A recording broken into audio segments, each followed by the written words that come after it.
Bonjour à tous, encore moi, Dr Clay. Je suis là pour parler un petit peu parce que beaucoup de gens m'ont sollicité pour le point de vue de concert de Mopao, concert de Koffi Olomide au stade Roi Baudouin, c'est ça? Ouais, c'est pas, enfin, vous savez que je suis qu'un mythe, je suis un mystère, donc des choses comme ça là, de rois, et ça là. Les rois que je considère, ce sont ceux qui étaient les miens, ok? Donc l'autre roi là, surtout quand ils ont causé beaucoup de dégâts en Afrique, ce sont des rois que je n'aime pas prononcer. Vous avez compris. Merci beaucoup de m'avoir compris. Alors, Koffi Olomide a fait un concert. Allons-y, il va 70 ans de vie. Et vraiment, ce que j'ai regardé, Koffi, il est toujours Koffi. Donc, les gens qui étaient présents, ils vont pas démentir. Malheur à ceux qui n'étaient pas présents parce qu'ils voulaient faire plaisir à leurs artistes ou à leurs chanteurs. Donc ça c'est un fanatisme que j'appelle un fanatisme idiot. Vous comprenez? C'est un fanatisme idiote. Un fanatisme des gens qui véritablement n'ont aucun caractère, aucune personnalité. Et l'art de la musique, l'art de la rumba n'est pas en eux. Parce que avant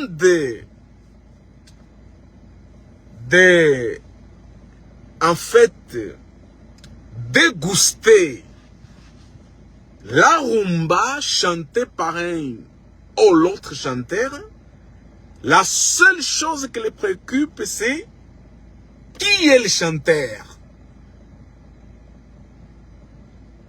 C'est un chanteur de qui je suis fanatique, fanaquite,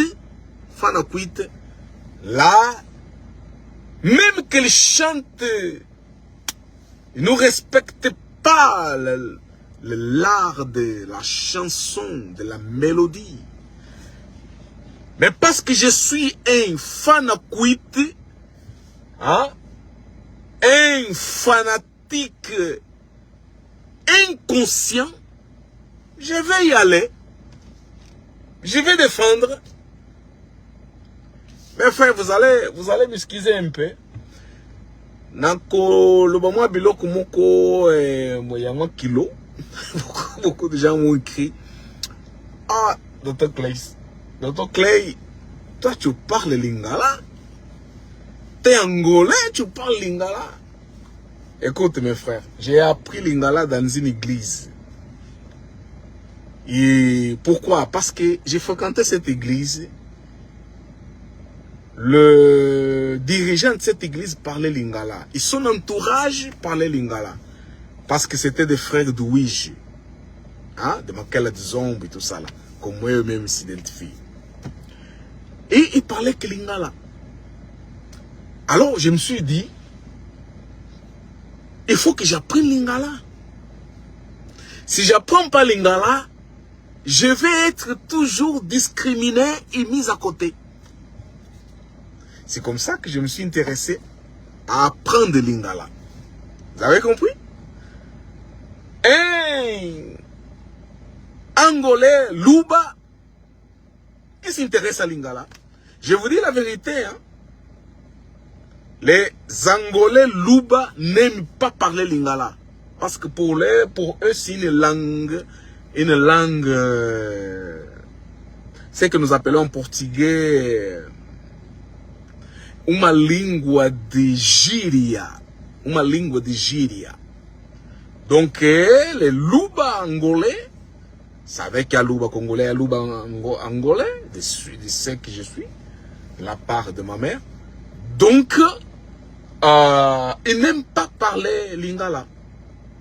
Ils n'aiment pas parler lingala. Je vous dis la vérité, hein, les Luba angolais n'aiment pas parler lingala. Parce que, dans leur conception, lingala, c'est une langue déjà congolaise. De deux, c'est une langue médiocre. C'est une langue qui n'a pas de contenu, de principes de bonne éducation.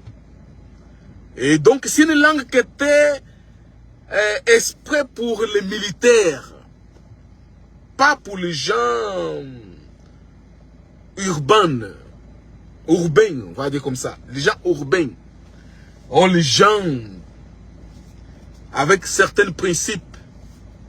Et donc, c'est pour cela que le Luba, Luba angolais en tout cas, quand tu parles lingala, il t'écarte, il te met de côté. Donc, il ne te considère plus. Parce qu'il sait déjà que, parce que tu parles lingala, il y a un manque de principe en toi. C'est ça le Luba angolais. Hein? Donc, mais moi j'étais obligé de faire des efforts pour prendre le lingala.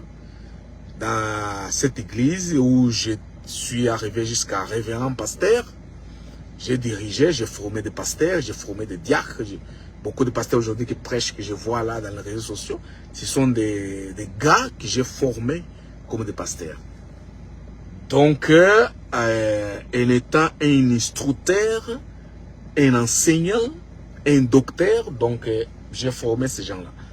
Mais sont aujourd'hui des révérends pasteurs. Ils dirigent des églises avec de 1000 quelques personnes, 2000 quelques personnes. Et parce que je suis sorti dans ce mouvement-là d'aliénation, donc aujourd'hui je suis vécu comme une personne qui,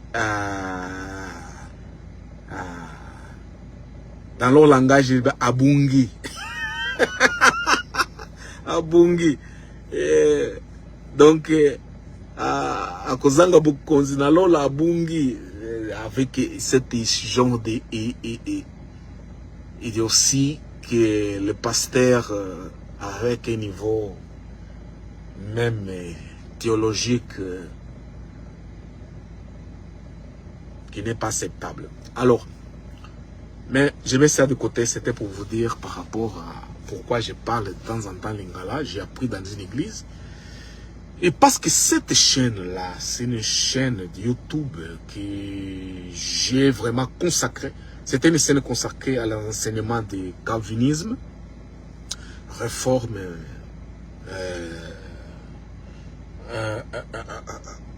c'était une chaîne de réforme, en fait, pour enseigner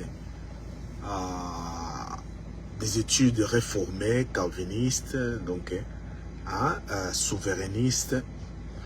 Mais une fois que, à travers le calvinisme, j'ai compris ce qu'aujourd'hui j'enseigne, ce qu'aujourd'hui en fait, j'encourage les gens à aller chercher, étudier. Ça veut dire le retour à notre source kémite, ancestrale, traditionnelle africaine. Donc, on a compris que toutes les religions, surtout les religions chrétiennes que les gens exhibent, que moi j'ai exhibé dans le passé, c'est une religion qui a emprunté certains enseignements qui sont devenus capitaux dans le christianisme. Ces enseignements-là viennent de kémétisme. Ça veut dire qu'ils viennent de l'Égypte ancienne qui était noire, qui vient de nos ancêtres. Mais eux, ils ont transformé de leur façon pour encore une fois aliéner les Africains et les Noirs.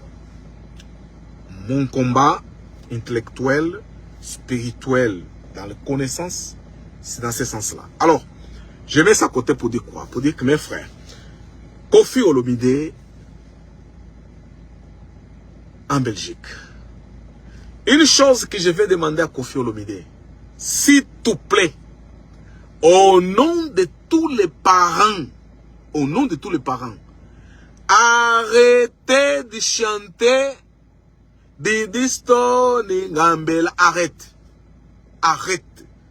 Koffi, si tu te respectes comme un homme, comme un père, comme un Africain, comme un baobab, arrête.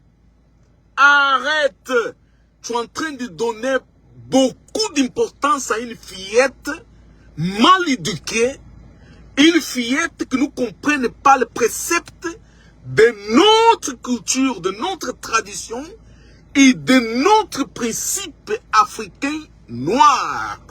Vous comprenez, monsieur Koffi? Arrêtez, et vous tous là, les fanakuites de Didi Stone, écoutez-moi bien.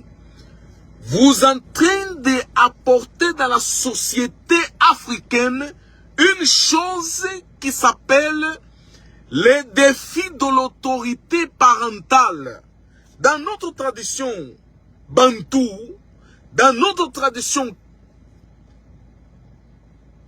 de principe, même qu'aujourd'hui est un peu effacé par la tradition chrétienne qui a pris place. C'est pour cela que Didi Stone se comporte comme ça. C'est comme cela que les filles de Fally Ipupa se comportent comme ça. Donc nous comprenons clairement, et d'autres fois j'avais vu, hein, déjà m'ont envoyé les vidéos, certaines filles de Ferregola aussi savaient comporter de la même façon. Je vous dis, Ferregola, Fally Ipupa, chapeau parce que Fally Ipupa a mis les trucs en place. Hein. Ah oui. Il a respecté Boukoko. Il a respecté notre tradition, notre principe. Il a dit, parce que toi tu es fils de quelqu'un, comment tu peux oser appuyer les gens qui veulent détruire la vie de ton père, qui veulent détruire la vie et le travail de ton père? C'est pas normal. Fils de quelqu'un, je vais vous donner l'exemple d'Absalom. Absalom était fils de David. Même que David aimait beaucoup cet enfant. Quand il s'est rebellé contre son fils, je vous donne l'exemple de la Bible, hein? La Bible que vous avez dans la main là. Il a monté une rébellion, une révolte contre son père. Pour destituer son père comme le roi. Les fidèles à son père se sont réunis. Ils ont dit c'est pas possible. C'est le fils du roi, mais il essaye de faire tomber le royaume de son père. Alors, on va s'attaquer à lui. Ils l'ont persécuté, ils l'ont coupé. Hein? Vous avez compris. Ok? Donc, vraiment, nous avons aujourd'hui les Congolais mal élevés, hein, qui ne savent plus qu'est-ce que ça veut dire, le principe de nos traditions, de notre... En fait, balingi bazala ba mindele me bazali batumoko bazana identité mon côté. Donc, okoki, mutu mwindu na poso. Mais na mutu mayeli ya mutu mwindu zali susute, ebungi, akomi kizoba, kingulungulu. Bazobenga yepe mutu. Parce que azolata bilamba ya marque ayeko kolata soki Chanel Hugo Boss soki Valentino soki nini alati bilamba ya marque azotale mape kaza mutu mais bu mutu izali susu kati na yeta kumi nyama pona nini parce que abungisi tradition na ye identité na ye. Ça les choses mutu te. Bozo mona bango minga wana poto basi na bamibale ba komi banyama. Oh, tulingi tuza ba mindele. Mundele mo kuma zalo ba yo za mutu mwindu za mundele ya wapi. Zala buzana sonite, hein? Oh, mundele. Nazana poto. Nazana poto. Tala ye wana nazana poto. Mutu vide. Tango bazo tuna ye me oh zali mutu mwindu ya wapi. Oh, congolais. Yo, qu'est-ce que ça veut dire Congo? Hein? C'est le royaume du Juda, idiot. Ce que vous habitez, hein? Botanga, la Bible, wana ba pesibino po ba bungisa bino mayele, bo komi batumoko bazoba, bingulungulu. Bozali susu batute, hein? Ozoyo que ça sonne ba ancêtre na biso. Donc, bana mwana uti, mwana ya fali pupa, auti na, hein? Na makila na ye, mwana ya Koffi Olomide, mais vous voyez bien Koffi Olomide c'est qui en fait? C'est monument. C'est monument. Beaucoup la ye mukola kozale sur terre, bah les hypocrites à la con là. Attends même fali pupa wanazo, bah tu as fali pupa ça peut même na ye bazolo ba. Tu attaquer nani Koffi Olomide, tu finga ye, tu rabaisser ye. Vous allez mal éduquer. Vous allez mal éduquer. Parce que la tradition na biso bantu, biloko wana sala makate. Et wana bozali na malédiction na vie na bino. Bozali maudit. Oui, bakoko na biso bazo maudit bino. Et wana bokomi kokima tokema na christianisme parce que christianisme combattre la biso na malédiction de famille. Parce que bozalaka indiscipliné na tradition na bino. Yangwana bokimi na christianisme. Mais christianisme wango pe eza ekoki kobattre la bino na malédiction oye wuti na justice te. Vous comprenez ngai?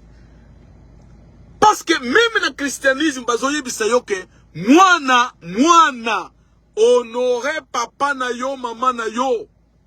Pozala na longues années de vie. Posa la béni. Bible wana bozotanga wana. Ba ibisi bido ndengu wana. Bon honorer. Bon respecter. Ba parents na bino. Mais bino éducation et tengama. Dede stane. Yedi stone nango na ba réseaux sociaux. Dede stane. Dede stane. Mal éduqué. Tata na ya sali 70 ans. Soka bweni na mama na yo. Makamuna ya mama na yo. Na Koffi. Etali yo na nini? Didi stone nazutu na yo. Makambu ya Koffi Olomide na mama na yo. Etali yo na nini? Yonde uboti Koffi? O Koffi nde aboti yo. Mais bana oyi ba kome mal éduqué.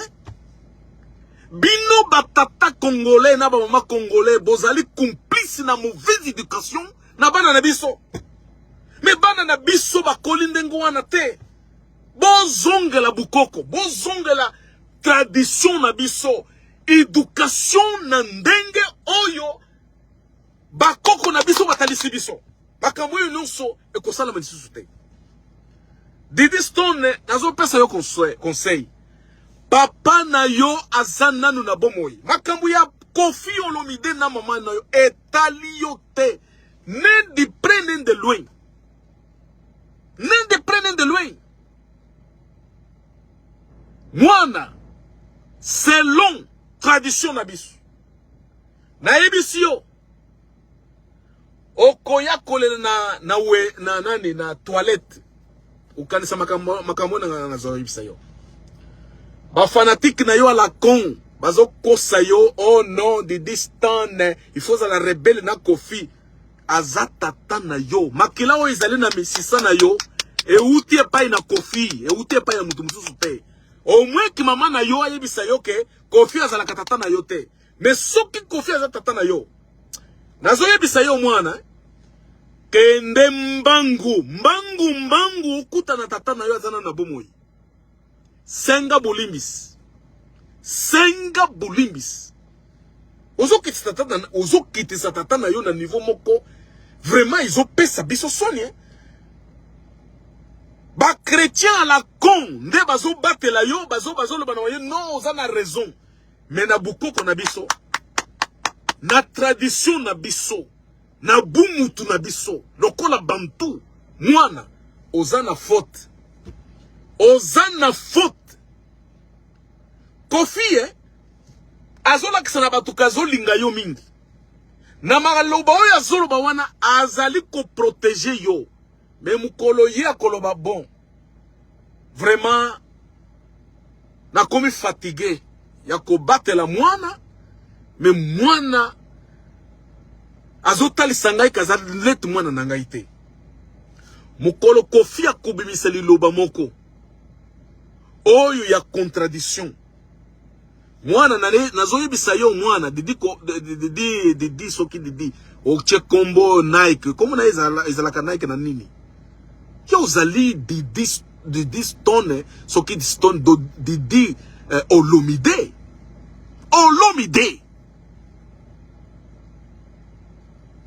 vraiment nazoyebisa biso bino bandeko na ngai bana na biso oyo bazokola na ba éducation ba mindele bazali vraiment bazokola na malédiction bazoyeba yango te yango na botondi na ba église po ba église babatela bino na ba malédiction mais ba ko batela bino na malédiction te pona nini parce que ezali règle établie par nos ancêtres invoquaient les tout-puissants, les incréés, celui qu'on ne peut pas citer le nom. Donc, le kolabozali bana. Bouti na makila ya bancêtre. Ekolandabino. C'est pas le christianisme. Oyebi bandoki, batu, mal élevé, mal éduqué. Oye balinga ko respecter lisusu te l'ordre familial. Balinga lisusu ko respecter batata na bango te, ba mama na bango te, ba koko na bango te. Balinga lisusu ko respecter te lulenge oyo ba ancêtre na biso ba kolisi biso. Bango wana nde bazokima na ba église. Parce que bunyama eleki. Mais le pasteur, comme il peut konfongola miso koloba oh izali suso makambo ya nzambe te. Eza makambo yete batu bana oyo bazole na awa na église. Rébellion eleki. Balingi lisusu ko tosa batata na bango te, ba na bango te. Balingi lisusu ko respecter mibeko ya bikolo na bango te. Yango wana malédiction izolanda bango.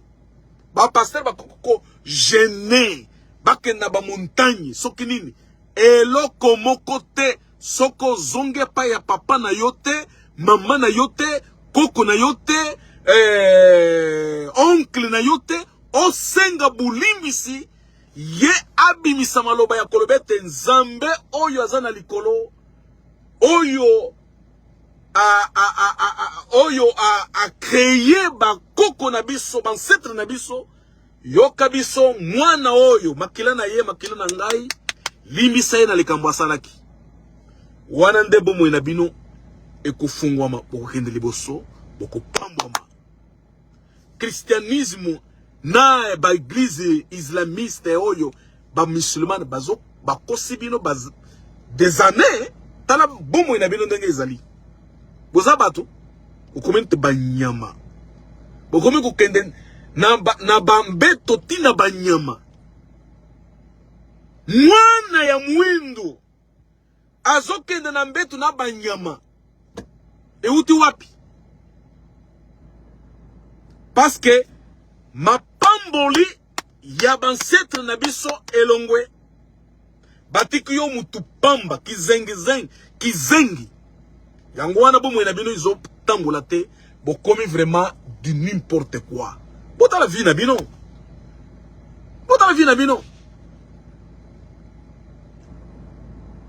bami bali kili tina bana mike bozoke na bango na bambeto na banyama bozoke na bango na bambeto bozomi tu na te bizu biloko wana izota wapi malédiction Donc, c'est quelques conseils oyo nazopesa na bato. Ngai oyo nazoloba na bino. Nazalaki na makambo oyo ya ba aliénation christianisme. Na ebisi bino awa, aki révérend pasteur. Révérend pasteur. Na formé wa pasteur. Mingi bazote wana Yesu. Na formé bango. Donc, nazali na sali formation théologique. Nazali calviniste na théologie occidentale. Na yebi biloko nazo yebisa bino. Na yebi biloko nazo yebisa bino bandeko. Ezali teke oh comme mode comme non. Ezali biloko to étudier totali point par point. To comprendre que mutu mwindu a komi nyama parce que abungisi bokoko na ye. Abungisi ancestralité na ye.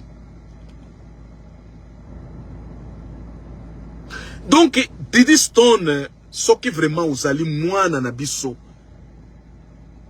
Kofi, papa na yo. Akoki koloba na munoko. Didi Stone, gambela. Mais na motema azolela. Na motema makila.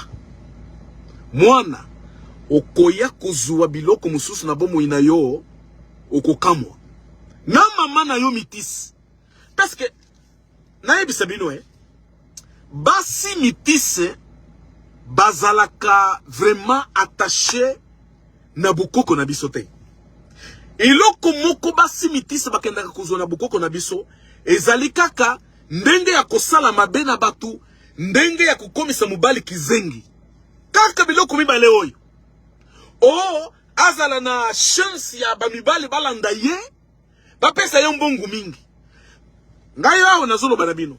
Na yebi basi mitisi ebele na ndenge te na yebi bango na ndenge wana ezateke ngai nazalaki na basi bon nazalaki pe na basi na basi mitisi mais nazoloba ke na yebi ke basi mitisi mingi oyo bazalaki na vie oyo ya prostitution non déclarée. C'est une prostitution non déclarée. Alors qu'il y a un traitement na ba koko na biso pour ba mibale ba banda kolanda ye. Okomana ba mibale bazolanda landa ye ba bazo kabela ye mbongo nini. Basi oyo lelo tango ozokutana na bango. Ba komi basi moko misérable. Misérable. Bazana iloko moko te. Donc bazwi mbongo ebele na ba mibale. Mais mbongo wana lokolo ezalaki mbongo moko ya injustice esali eloko moko te na vie na bango. Donc bamibale oyo bakimaka sima ya basi mitise il faut soko zali mobali ofande vraiment oza mobali olakise ke yo oza mitise oui tata na yo mundele soki mama na yo mundele mama na yo mutu mwindu soki nini. Donc il faut se déterminer ozali mundele oza mwindu. Parce que bamindele bakosera kamu mitisi lokola mundele te. Bamitisi ne bakosa kabino na Afrique wana okomona mwasi mutisi bamindele ba mutu mwindo azolele mwasi kitoko pona poso. Ya mwana ozomona basi na biso bakome kocha ba choko pa kome mitisi. Parce que bino batu mwindo boyebisi bangwete mwasi mitisi ala kitoko na poso. Na poso. Non. Basi mitisi faut bakende na école ya ancestralité. Bala kisabango ke lokola bino bozali batu mwindu. Boye kola bizali na biso batu mwindu. Bo fandela yango. Botali sabiso teke boza mitisi boza mindele parce que ba mindele bandi makabino teke boza batu ba mindele. Mais bandi makabino ke bozali batu mwindu, pas batu mindele. Botika ko kosa batu mwindu bazidio wana na ba Afrique. Ba complexé à la con que bino bozali super na nini boza bana na biso il faut boye ko la tradition na coutume na biso bo se soumettre yango bino basi mitis na zo bisa bino basi mitis hein. Oh là là là là là là là là mais c'est quoi cette bordel à la con là hein. Ormona mutu mwindu soki azui mwasi mitisi azo tambola na vanité neta zui diplôme d'état soki azui soki nini. Mais idiot à la con là, mitisi wana azali mutu moko vide na mutu. Na mutu na ye izakaka mbongo, azoka kaka mbongo, ndenge na kuzo mbongo ba mibali balinga ngai na zo mbongo mingi. Il faut qu'on fonde ça que yo oza mitisi, mais oza mutu mwindu. Ye kola bizale na biso. Et pas na biso basi ya mwindu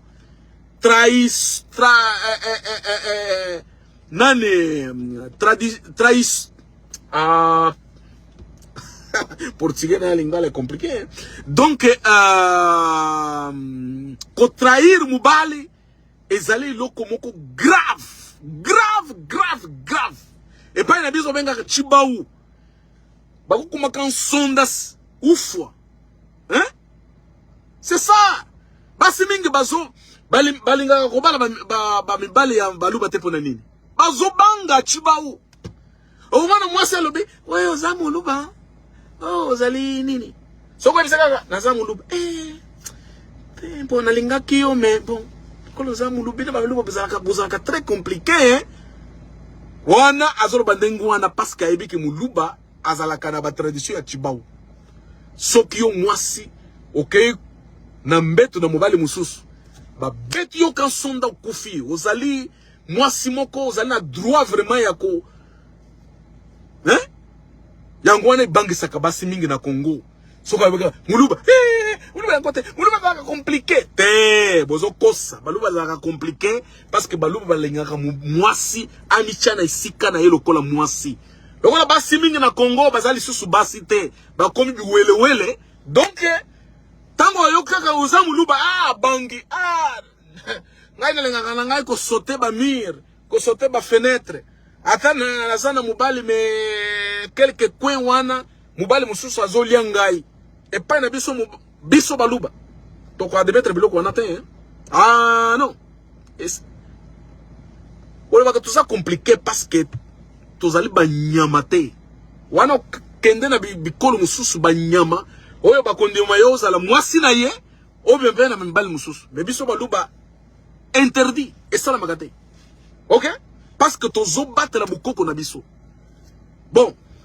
Donc na chao na côté Didi Stone mwana na biso.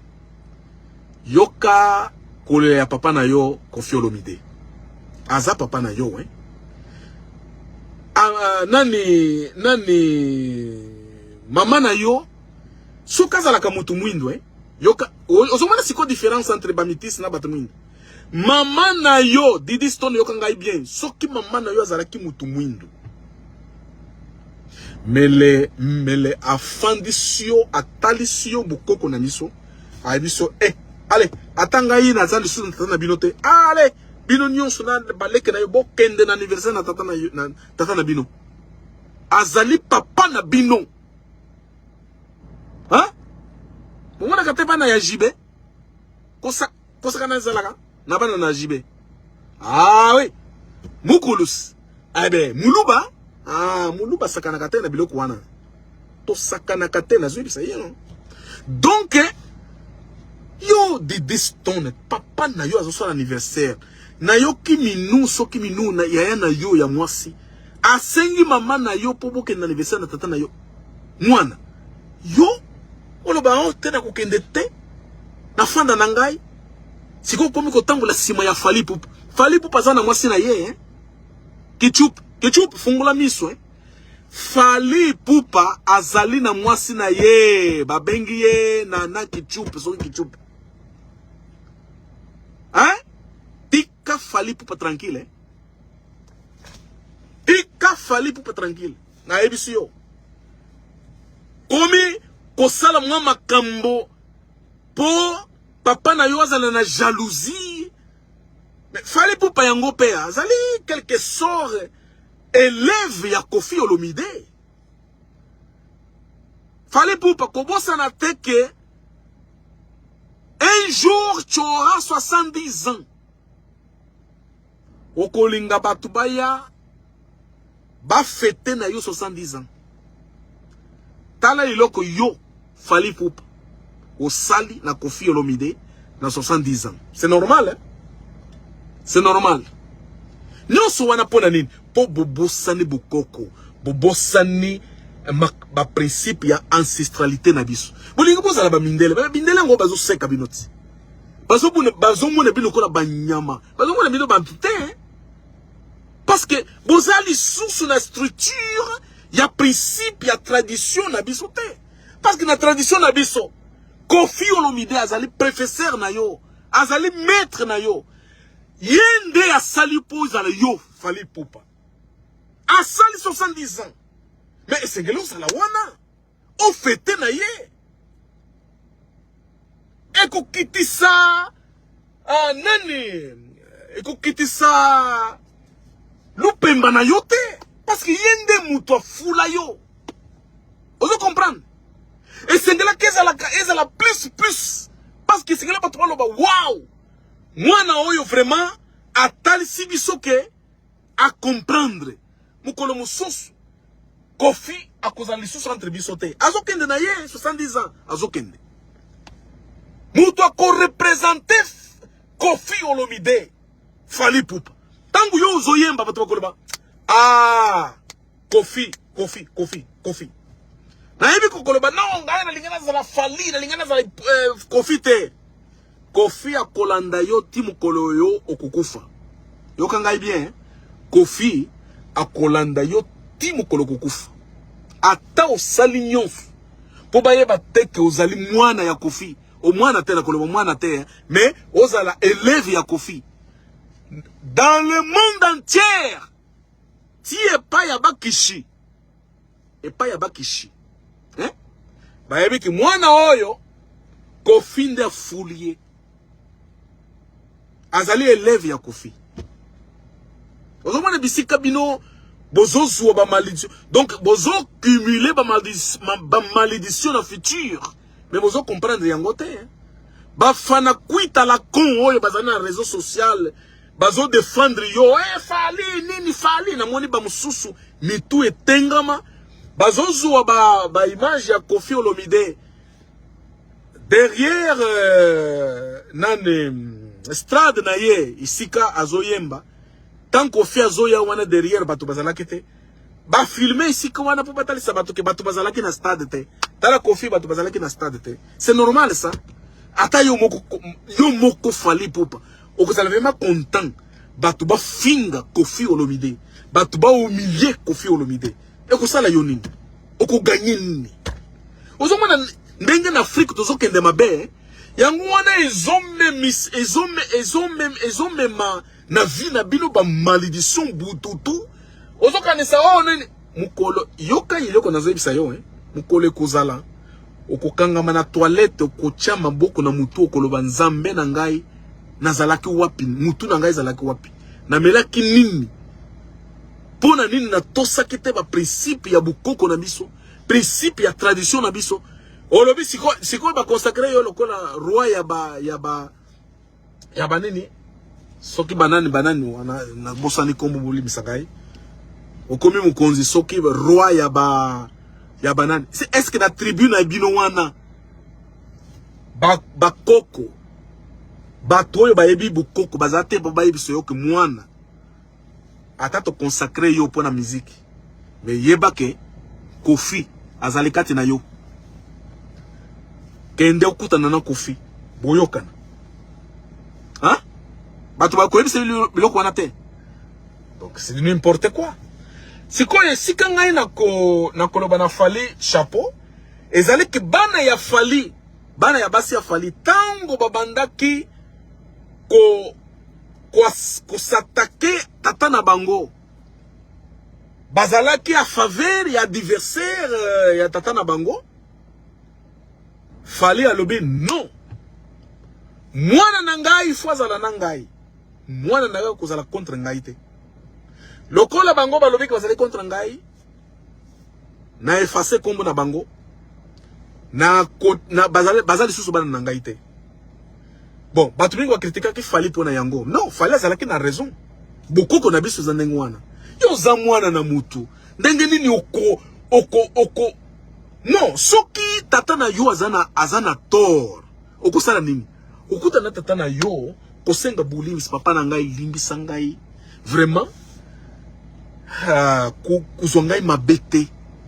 Mais naza mwana na yo. Mais na koyebisa yo iloko. Limbisa ngai vraiment. Soko mone keza mabe, yebisa ngai keza mabe. Na kufuta na ndenge tradition na biso ezoloba. Mais papa na ngai na esika wana na kanisi ko kanisa ki mabe o olobaki mabe. Pona nini ezali boye. Azape mutu te kanisa oui mwana na ngai za na raison. Maman, merci pour na kopesa ngai conseil. Oza na raison. Ezala kandengo wana. Soko za na raison te. Aoko silika lobi tet. Biloko wana nene. Olobi bon papa na ngai limisa ngai kasi. Ofuti soki taba soki nini. Alobi makambo ya bien. Abimisi maloba ya bénédiction pour na yo. Mwani ndengo wana ndebo kokende liboso. Mwani ba africain awa na poto bazali zinga vina bango izokende te. Ba tondi na mangomba la con. Ba passer bazo kosa bango yes akosala nini boko vance boko zala mitu boko zala soki mikila te nini metile lo bazaka ba mikila na bomu na bango. Dans la vie, il y a soi-disant chrétien à la con. Vie na bango, ils allaient stagner. Ongai na bali na ngai Jésus. Na bali na ngai. Obali Jésus. Jésus a comme mayo na mbetu. Jésus a comme sili sa yo posa ya mwasi na mbetu. Omoni buzoba ya basi africain lelo. Donc mwasi alinga ye kolate.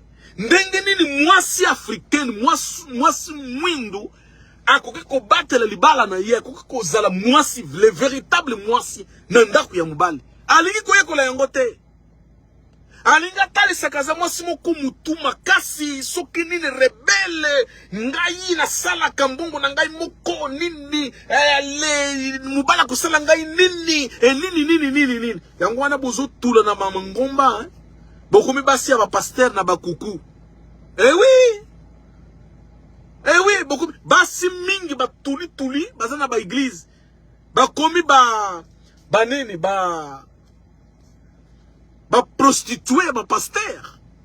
Ba prostituée ba pasteur. Basi wana loba kaka mabe ya pasteur na bango kumana ndenga ko sala yo mabe. Parce que bazala ka basi ya kuku ya ba pasteur. Basi ya ba pasteur ba yebi ke mwana mwasi oyo na wana babi magana mobali na ngai. Mais po to batela entreprise na biso ya mbongo na koloba eloko moko te. Yepe mwasi ya pasteur mbala mususu komona kazobi manande kuwana mobali na yelo ko ba magana ba ser akoloba pe eloko moko te. Ezali deal entre ye na mwasi na mobali na ye. Donc bangomba moko ezo zongi sabino na sima. Biloko wana ekobenda nini? Ekobenda ba malédiction. Parce que tradition na biso ezali kopesa ba droit ya makambo wana te. Tradition na biso lo biso ko mobali alinga zoma se mibale akozua.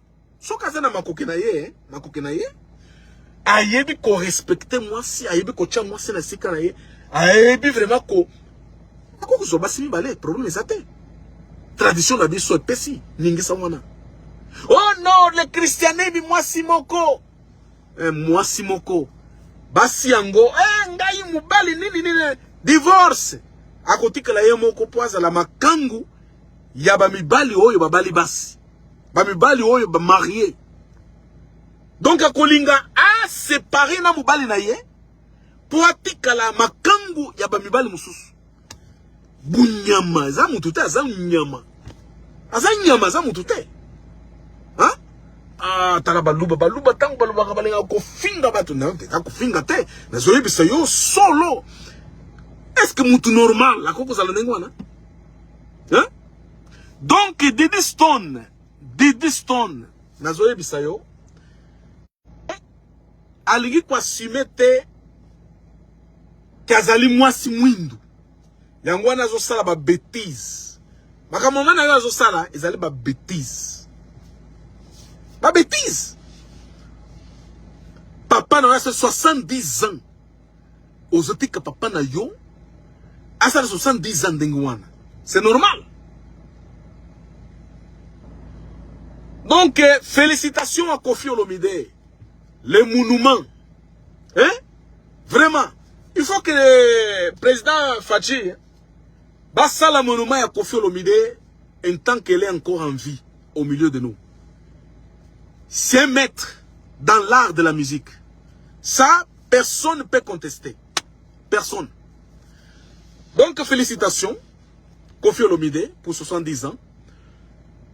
Bako konabiso ba pambola bato oyo bakendaki vraiment ko fêter na 70 ans. Mais bino bana oyo ba fanatique ya soki ya nani ya Fally. Bolinga ko kende kuna te parce que oh non, ya zo défier Fally. Soki ko fia zalaka. Est-ce que bino busingela boye ba Fally? Hein? Soki Kofi azalaka te, est-ce que bino esengela ki boye ba Fally? C'est impossible pour boye ba Fally. Mais boye ba Fally parce que Kofi Olomide azali. Parce que Kofi Olomide azali. Donc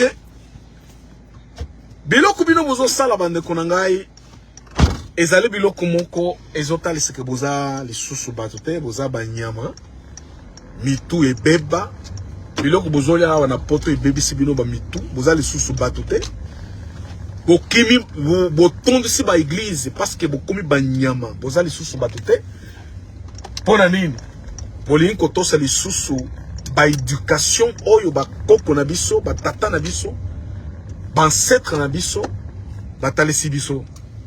Bokimi ba éducation wana botondi na ba église. Église yango ekomi ko bebisa mitu na bino. Na ba konta la kon wana bazotali sabino oh Yesu soki nini ba biloko izangi tina. Ezo aliéné bino. Donc yango wana bokomi biloko bizali susu batote bokomi bintuntu. Bokomi bintuntu bizali susu batote. Donc c'est triste hein, voir un artiste comme Kofi Olomide, 70 ans, carrière et à Sali Mutuna Congo, c'est incomparable. Hein? C'est incomparable. Ataye Papa Wembango. Papa Wemba, bossa la calcule la musique, Papa Wemba Embaki. Ne, ba musique, oyo Kofi Olomide ayen. Bon, t'as la répertoire, hein? Hein? C'est un professeur, hein?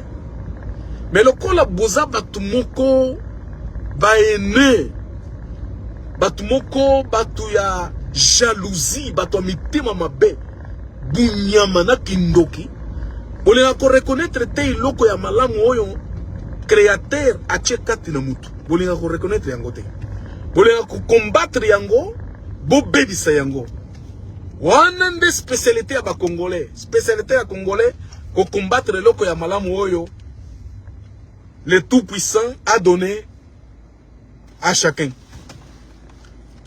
Donc nous sommes pour l'anime parce que Bobo Sani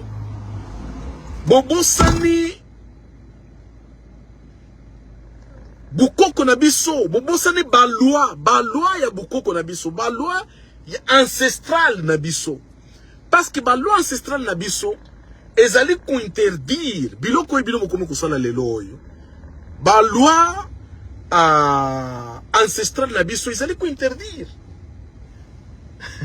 ezali ko interdire donc mais bozo sala yango pona nini parce que christianisme epesi bino mutu munene mutu makasi christianisme etalisi bino ke boko sala soki nzambe approuvé yango nani akozala contre biloko ya ndenge wana si Dieu est pour moi qui sera contre moi nyonso wana ba pasteur na bino bazotalisa bino pona nini po ba pasteur na bino bazotalisa bino pona nini po boto sali susu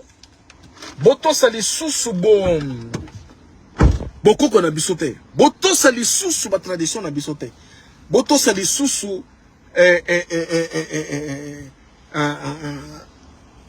Donc ba éducation oyo yuti et pas inaba ancêtre na bisote. Donc vous êtes malheureux. Biloko wanande ezali kozongi sa sima ba tumwindo. Ba tumwindo bozozonga sima. Parce que bon mépriser ba culture na biso. Bon mépriser tradition na biso. Ba loi ya tradition na biso bo mépriser yango. Mais bande ko na biso bo kenena ko fanda na ba koko na biso. Ba ko talisa bino. Biloko bino bozoye ko na Bible wana. Oh, Bible lobby, vous faites pas ça, vous faites pas. Oh, Dieu a donné la loi à Moïse. Bilo kolonio soana. Ba beaucoup qu'on a biso izana yango. Kende bo fanda na ba koko na biso. Ba ko yebisa bino. Hein? Pona nini biso baluba benga biso ba juif. Parce que tradition na biso baluba. Et kokani na makambo ye komemi na ba Deutéronome na ba Lévitique tout ça. Okukuta yango. Ezali kata yango. Est-ce que vous comprenez? Donc, c'est malheureux voir ce que le boycott qui dit Stone na balek na ye basali Koffi Olomide. Donc, pour nangai maman na bango azali mwasi moko. Donc, azo pese beso raison de comprendre. C'est pour cela que Koffi Olomide vraiment a pris la décision de se séparer de cette femme. Parce que c'est une femme qui n'a pas de principe. C'est une femme qui ne connaît pas notre tradition, qui ne connaît pas notre principe, qui ne connaît pas en fait notre ancestralité.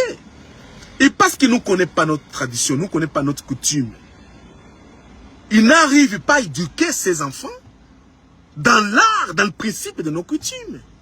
C'est pour cela que vous voyez Didi Stone s'entêter envers son père, à manquer de respect son père, à ne pas honorer son père. Et Didi Stone, le fils de Koffi Olomide qu'elle a fait avec Alia, vraiment, vous avez montré une mépris. C'est pour cela que je dis, Koffi Olomide, si tu te respectes comme un homme, arrêtez de chanter Didi Stone et Ngambela. Arrête. Arrête, tu nous fais la honte. Hein? Tu nous fais la honte. Même pas dans la biso comme Koseka yango, hein? Tant que vous avez Didi Stone. Yo papa mobimba uzui mwana na yo. Ola kisani. Ya lekibana na yo noso. Aliki minu. Omoni kibakata ya mwana mwasi ochena mukili minu. Didi Stone azanman. Azali leki ya minu. Donc aya na buzoba moko ya kozanga yo respect. Yo papa mubindo uzuke Didi Stone. Didi Stone ya wapi? Mwana ndengu wana kangambanga na yo kolobali susu kombo na yete. Tika bakoko. Bakoko bazua. Lulenge ya kolakisa mwana ki mwana za mwana tata za mwana za tata. Hein? C'est quoi cette idiotie? C'est quoi cette idiotie? C'est pas possible. C'est pour cela que moi je dis ndeko nani mwana oyo nani muyembe oyo nani Fally Ipupa. Atalisi aye atalisi non mwana nangai aza mwana nangai. Mwana nangai soko comme kozanga ngai respect comme kozwa côté ya bato bazo kanisa ngai mabe. Donc na effacer comme na bango. Ala kesi ke moi Fally ala kesi ke ayebi bukoko na biso. Donc ayebi lulenge biso na tradition na biso ndenge comportement singeleza. Ata ti lelo ex mwasi na ye nazo pesa ye petoli ye oza mwana mwasi ya mwindo. Ba famille na bino bazalaka te, hein? Ba famille na bino bazalaka te. Ba pesa bino conseil que tete. Yebisa bana na yebaka ndeko senga bolimi c'est pas papa na bango. Hein? Bazalaka te ba famille na bino. Moi bolingi bozala ba mindele, mais bino bozala ba mindele na nini ko? Parce que bofanda na poto awa. Bokomi kolia nani hamburger. Biloko ba mindele oyo nde ezokomisa bino mitu zoba bobosani identité na bino moko. Hein? Mais moi, si à Mwindu, singelo fanda kati na ba principe na biso.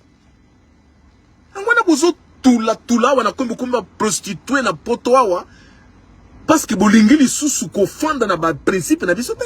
Pe ba mibale oyo ba me respectaka, ba mibale ya batu Mwindu. Un Africain qui se respecte. Akobala mwasi africain. Oya fandi sami na ba principe ya coutume tradition na biso, éducation na biso. Okende kozwa te basi oyo batengama mitu, balingi bazala mindele bazate. Soki omemiye kati na mindele, akobima zoba. Aibe loko moka ba mindele te. Mais alinga talisa na babitu mundu nususu kaza mundele. Oya mundele na nini? Hein? Ba choko nde izo kosa bino. Bolie ba choko bokomi nete ba mindele me ba mitis. Aïe, c'est un problème, hein, c'est un problème. Non. Moi na biso zongela papa na yo senga bolimbis, OK? Kona lenga na lo ba izande ngwana ata na côté na ba la promeneur rebelle sengela kaka pona na éveiller la conscience ancestrale en vous parce que vous avez oublié ça à cause du christianisme na islamisme à la con bobosani bokomi ko Hollanda biloko yango bozolanda boyebite ke bamindele basali yango po bakomisa bino po ba ezala facile ya ko domestiquer bino. Vous voyez bien côté christianisme c'est quelque chose qui est fait pour faciliter de vous domestiquer. Donc ça est comme facile pour Mundele à domestiquer à travers le christianisme. Vous voyez bien côté idiot. Ah, Nzambe la biso oui. Oh Yesu. Bokende kuna bazoba ya pamba. Ngwana bozo songisa Congo na sima, Congo izali poubelle, batu moko mitu izate, mitu ibeba. Pona ba christianisme okei kuzwa kolokota sauko wapi. Merci beaucoup de me donner votre temps et d'être patient et surtout si nous avons influencé quiconque personne qui s'est senti mal dans nos propos, nous demandons sincèrement nos excuses. Mais la vérité doit rester vérité. Ça veut dire on doit revenir à nos principes ancestrales. Évitons d'être aliénés. C'est ça qui est en train de détruire l'homme noir. Vous avez compris? Donc, si les enfants de Kofi Olomide, ils savaient qu'ils sont noirs, et on a une code de conduite, comme noirs, ils n'auraient pas fait ce qu'ils ont fait à 70 ans d'anniversaire de leur père Kofi Olomide. Donc je vous dis merci à vous tous qui véritablement vous avez accepté de participer à cette activité de Kofi Olomide. Vous avez honoré cet homme, ce grand homme, ce grand musicien, ce monument, un baobab de la musique africaine, pas simplement. Donc en tout cas, je vous félicite d'avoir participé à cet événement, et cet grand événement. Donc, simplement, je dirais à Fally Ipupa. Fally Ipupa, mon petit frère, écoute-moi bien. L'orgueil amène à la destruction. L'orgueil. Soyez humble. Soyez humble. Ne te prenne pas de ce que tu n'es pas. C'est pas parce que tu as rempli le Stade de France qui fait de toi supérieur à Kofi Olomide. Je te dis, Kofi va te suivre jusqu'à ta mort. Kofi va te suivre jusqu'à ta mort. Tu ne peux pas t'en passer de Kofi. Kofi ne sera pas là en vie. Mais toi, Fally Ipupa, tu vas entendre la voix de Kofi dans tes oreilles, dans ton cœur, dans ton esprit. Même que tu vas là de Bandundu demander de te laver, faire je ne sais pas quoi. Non, comment se dit, non veillards à Bandundu, ils vont te dire, tu as commis un péché. Et le péché que tu as commis, c'est de vouloir se confronter à celui qui t'a fait exister comme un artiste. Koffi Olomide. Je te dis, mon petit frère, ces jours, tu vas chercher Koffi, Koffi n'est plus. Tu vas courir derrière Diddy Stone. Diddy Stone, elle n'a rien. Hein? Elle n'a rien, c'est une petite fille. C'est une petite fille. C'est le fils né de Koffi qui peut-être peut te délivrer de cette condamnation quand Koffi ne sera plus là. Parce que tu étais idiot, tu t'as laissé amener dans des bassesses de tes fanatiques à la con. Vous avez des fanatiques qui ne sont pas instruits, des fanatiques idiots, des fanatiques qui ne connaissent même pas qui ils sont. Des fanatiques qui sont dans le péché contre notre ancestralité. Vous voyez? Des fanatiques qui dans leur propre tribu sont persécutés, sont maudits parce qu'ils ne respectent pas la tradition de chez eux. Ces fanatiques-là, ce sont eux qui quand ils viennent devant toi, ils essaient aussi de t'amener dans la même situation de malédiction. Et vous ne comprenez pas ça. Ouvrez les yeux. Ouvrez les yeux. Ouvrez les yeux. Donc, Fally Ipupa, Diddy Stone, vraiment, je vous dis, ce que vous avez fait, vous allez le payer pas aujourd'hui. Le karma existe, hein? Vous allez le payer pas aujourd'hui, mais demain. Demain, vous allez le payer. Retiens bien mes paroles. Vous allez courir dans les églises à la con là, pour que les gens prient, pour que les gens gênent, pour que la malédiction de Koffi ne vous tombe pas. Mais la malédiction de Koffi va vous tomber sur vous. Vous savez pourquoi? Parce qu'on est des Africains. On est notre propre religion et spiritualité. Et dans notre spiritualité africaine, toi, en étant le fils de quelqu'un, tu ne peux pas faire ce que tu es en train de faire à ton père. J'ai dit à Diddy Stone. Et toi, Fally Ipupa, tu ne peux pas faire ce que tu fais avec tes fanatiques à la con, à Koffi Olomide en étant ton maître dans l'art du chant. Ok?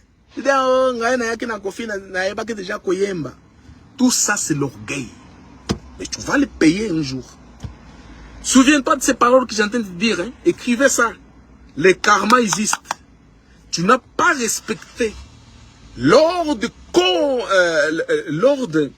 chronologique de l'ancestralité. Ça va tomber sur toi. Ça va tomber. Un jour, tu vas dire... Il y a un monsieur qui m'avait dit ça. J'avais dit, oh, ce moment-là, j'étais Fally, tout le monde courait derrière moi, Fally. J'avais dit, allez, te fais foutre, toi, tu dis quoi? J'avais même envoyé les fanatiques pour l'attaquer, pour lui dire du mal. Mais aujourd'hui, je me rends compte que ce monsieur, il avait raison. Est-ce que toi, Fally, tu auras courage de venir à la réseau sociaux dire, Monsieur Clay avait raison de ce qu'il avait dit à propos de moi et mon maître Koffi Olomide? Tu auras courage de dire ça?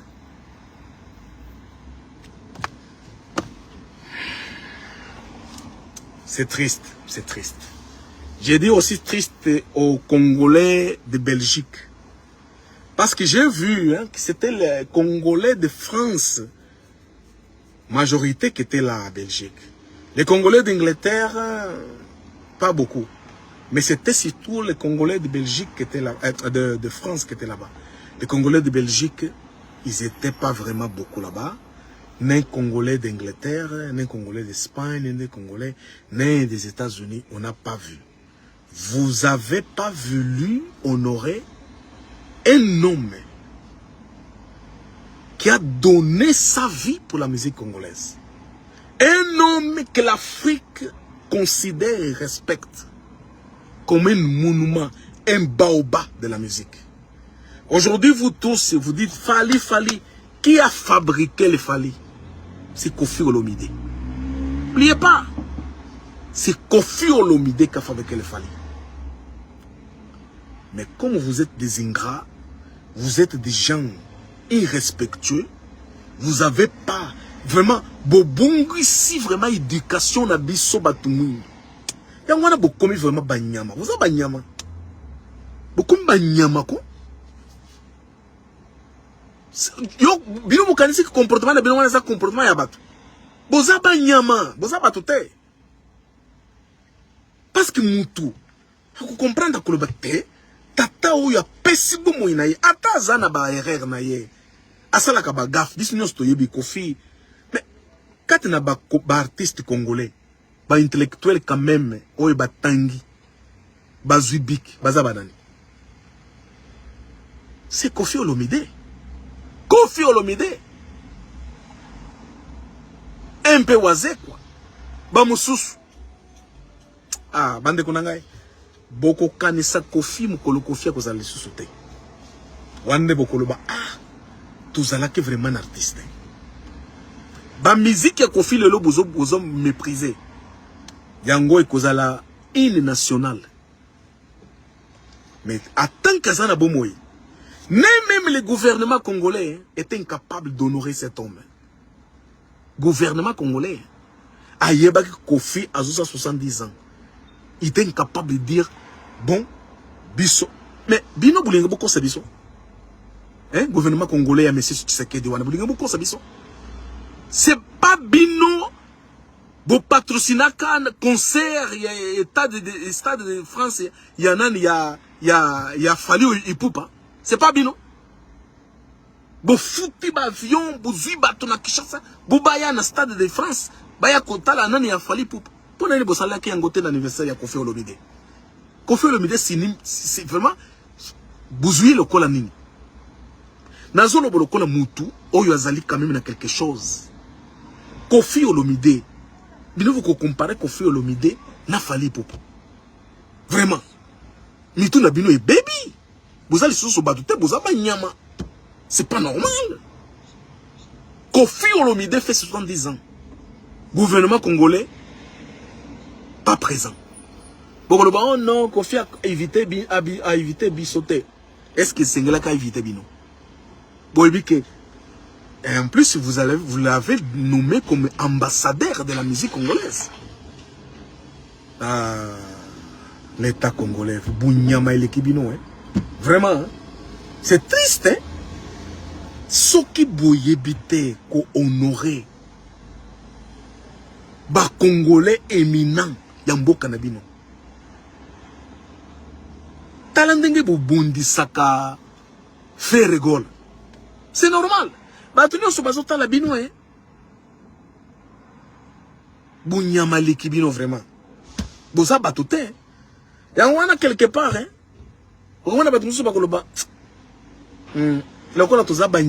Il faut vraiment Rwanda à coloniser Bissau.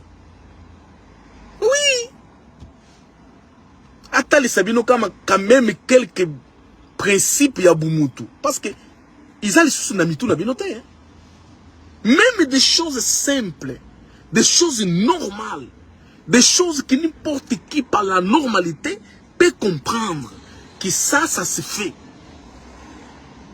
Chez vous, c'est compliqué. C'est difficile. Mais c'est quoi ce genre de gens? C'est quoi ce genre de gens? Vous êtes vraiment des humains. Avec l'éducation, avec des principes. C'est pas possible ça. C'est pas possible. C'est pas possible. Il fallait que le gouvernement congolais soit là pour honorer Kofi Olomide. Il fallait que comment s'appelle, Fally Ipupa soit là pour honorer Kofi Olomide. Il fallait que Ferregola soit là pour honorer Kofi Olomide. Il fallait que certains éminents africains, Samuel Eto'o, je ne sais pas qui là, qui soient là pour honorer cet homme. Ah non, maintenant nous sommes avec Fally. Comme Fally ne parle pas avec Kofi Olomide, si on va là-bas, l'amitié avec le Fally va être compromise. Des idiots de merde. Vraiment, vous êtes des idiots de merde, je vous dis. Vous êtes des merdieux. Vous n'avez rien dans la tête, des idiots.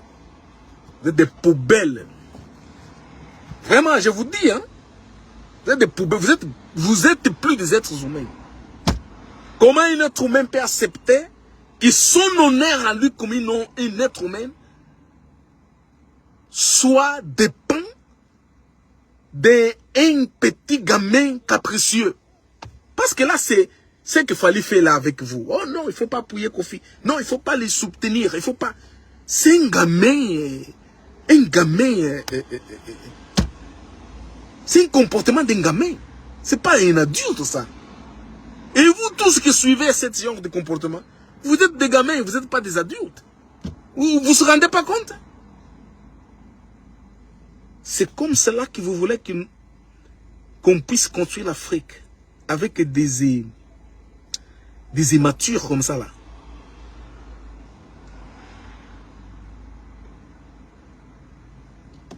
N'importe quoi. N'importe quoi.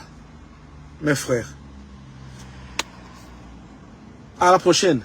Fui. Fui.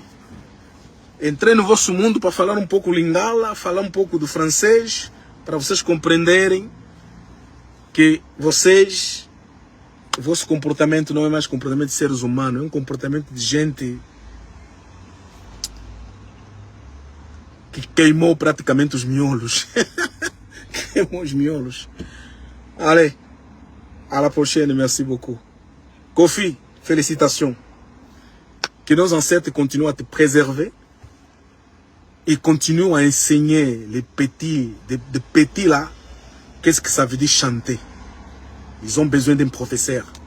Et toi, Kofi, tu es le seul professeur que nous avons aujourd'hui en Afrique et au Congo. Et donc, nous te félicitons. Et tous les gens qui se respectent diront pareil que moi. Kofi, joyeux anniversaire, félicitations. Merci beaucoup. Que nos ancêtres continuent à te protéger et que Tout-Puissant continue à te bénir. Merci. À la prochaine. Vous, les enfants de Kofi, honorez votre père pendant qu'il est là en vie avec vous. Parce que demain, vous allez pleurer. Et demain, vous n'allez pas dire, je suis fils de Kofi, fils de Kofi. Mais quand Kofi était en vie, vous lui manquez de respect, vous ne l'écoutez pas, vous ne l'honorez pas comme votre père.